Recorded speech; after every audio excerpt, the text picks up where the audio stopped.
Pour cette 29e et dernière session Éclat Bugs de l'année, il m'a été demandé de disséquer un cerveau. Burk, imaginez, à peine remise d'une gastro et du premier réveillon, courage, il en reste encore un, aller fouiner dans la caboche du Père Noël et tenter d'en capturer l'esprit et vous le resservir ici, sur un plateau, juste avant la Saint-Sylvestre. Ce n'est pas vraiment comme ça que j'envisageais les festivités. Mais bon, quand il faut, il faut. Attention, cet article comporte du langage cru qui n'a pas été censuré afin d'extraire au maximum tout le suc vénéneux de l'esprit de Noël dont Yael vous conte sa quête.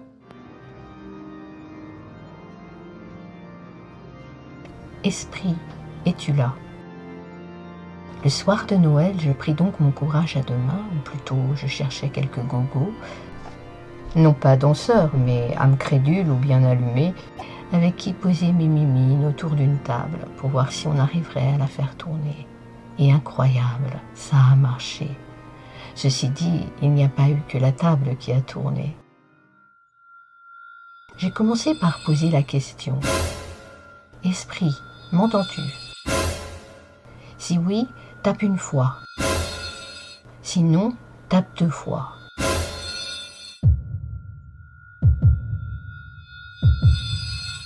Nous attendîmes un long moment sans qu'il ne se passe rien.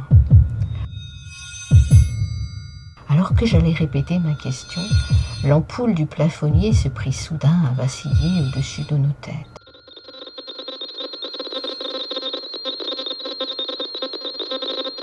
Le sèche-cheveux, que je n'utilise plus depuis des lustres, se mit en marche.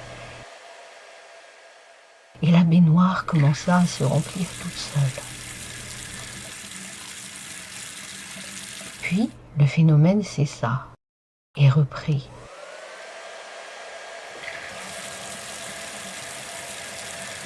Et ainsi de suite. Et ça s'en va, et ça revient. Ça s'en va et ça revient. Ça s'en va et ça revient. Je vous avouerai que nous n'en menions pas large. Esprit, es-tu parmi nous?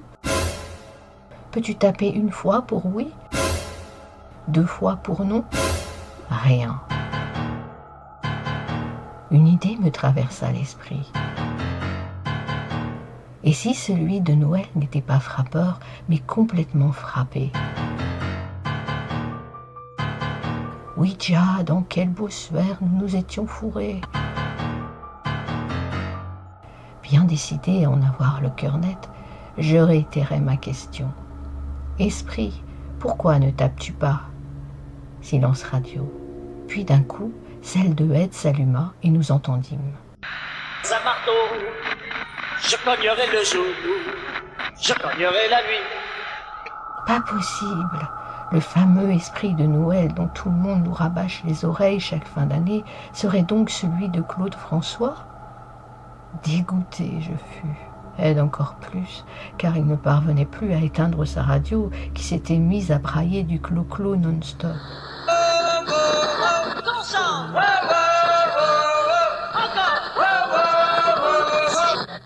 Esprit, tu nous tapes sur les nerfs. Finalement, Eddie dut recourir à sa célèbre chanson d'Halloween qui fait peur pour faire fuir le poltergeist récalcitrant.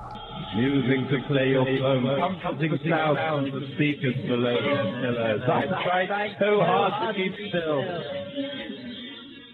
Ouf, il était moins une. Pile à l'heure pour la messe.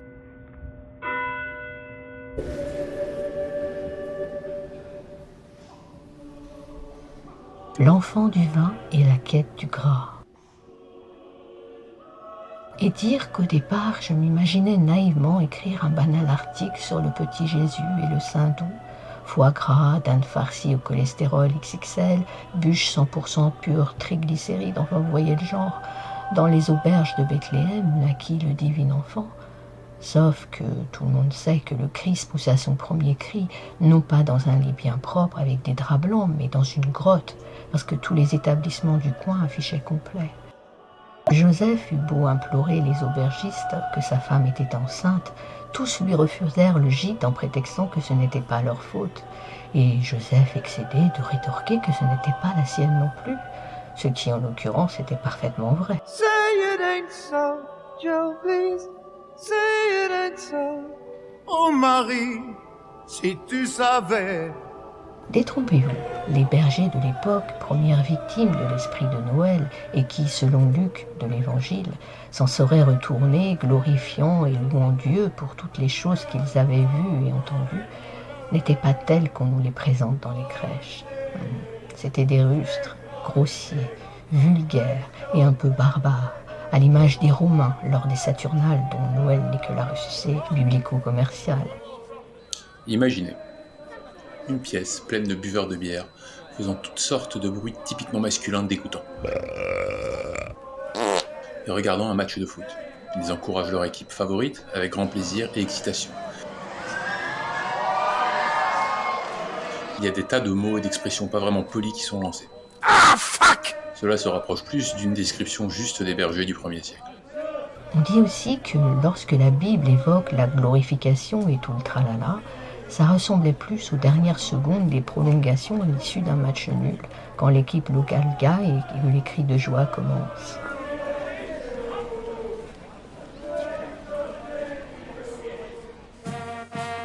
Le Père Noël est une ordure. Vous avez dit supporter de foot, hooligan, voyou, bad boy qui crache partout sur tout le monde? Mais oui, c'est bien sûr l'esprit de Noël Gallagher. Oasis, oasis, oasis, oasis. Nous ne parlerons pas de Liam, son frère cadet, qu'il adore, mais pas autant que les nouilles chinoises, et qui est grossier, arrogant, intimidant et paresseux. Un peu comme un mec avec une fourchette dans un monde où il n'y aurait que de la soupe. Mais c'est kiff-kiff bourricot. Abel et Caïn, sauf que, pas faute d'avoir essayé, aucun n'a encore réussi à tuer l'autre. Alors Noël l'avoue sans honte, il a une grande gueule.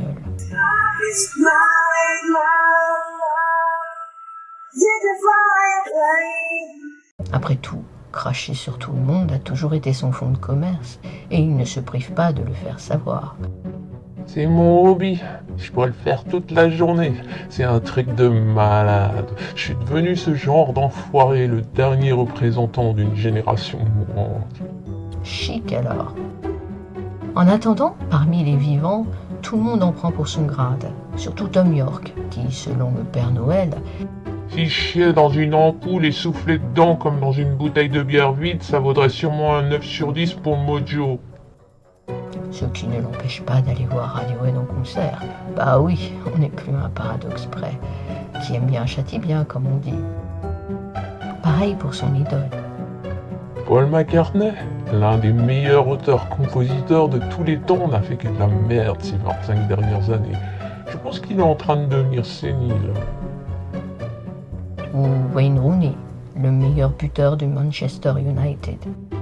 Et il ressemble à un putain de ballon avec un putain de Weetabix écrabouillé sur le crâne, il ferait mieux de virer skinhead. Et parfois, il n'a pas tout à fait tort, comme par exemple à propos de Nigel Farage, leader du UKIP, le parti pro-Brexit. Il a pas l'air de quelqu'un mentalement capable de gérer une échoppe de quartier, alors encore moins un putain de pays. Même si, dans sa suprême arrogance, il ne voit pas forcément qu'il parle aussi et surtout de lui-même. Je vois des politiciens tous les soirs à la télé nous dire que c'est une putain de décision historique qui pourrait changer cette putain de Grande-Bretagne pour toujours, et bla bla bla.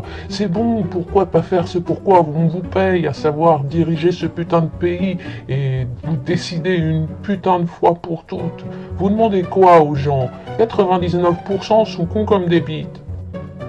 Il a la classe et le sens de la poésie, le Père Noël, pas vrai? Et ça vole tellement haut qu'il a baptisé son nouveau groupe High Flying Birds, les oiseaux qui volent haut, tandis que celui de son cadet, Beady Eye, l'œil en vrille, ressemble fort à un hommage inavoué à Tom York. Sans rancune et surtout. Please don't put your life in the hands of a rock and roll band. You throw it all away. Alors, vous l'aimez toujours autant, le Père Noël?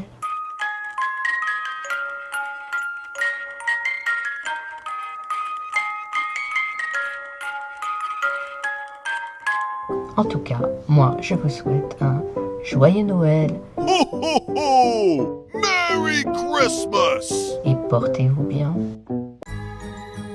Un article d'Eyaël publié le 29 décembre 2017 sur la pansinemutine.blogspot.com. Ce podcast est lu par Eyaël, avec la participation volontaire de Rudy, et involontaire de Claude François, Radiohead, Murrayhead, Johnny Hallyday, Carlos et Oasis. Mixé par Eyaël et produit par la Pansine Mutine.